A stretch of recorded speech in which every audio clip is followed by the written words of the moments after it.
Il existe des endroits en soi que l'on évite sans toujours s'en rendre compte.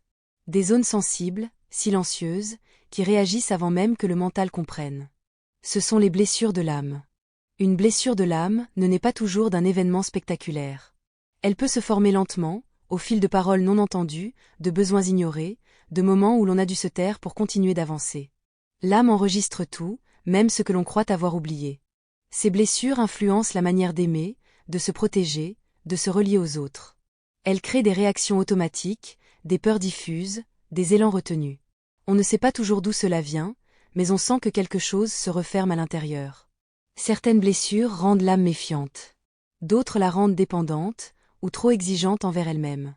Il y a celles qui poussent à s'effacer, et celles qui obligent à se durcir. Chaque blessure est une tentative de survie, jamais une faiblesse. Les blessures de l'âme se réveillent souvent dans les relations.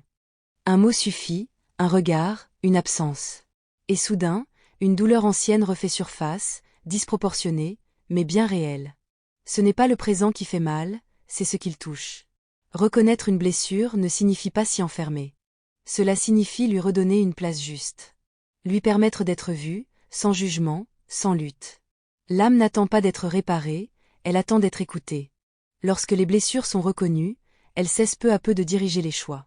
Elles deviennent des points de conscience. Des zones de douceur à préserver.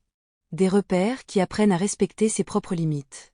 Les blessures de l'âme ne demandent pas d'être effacées. Elles demandent d'être intégrées. Elles portent une mémoire, mais aussi une intelligence.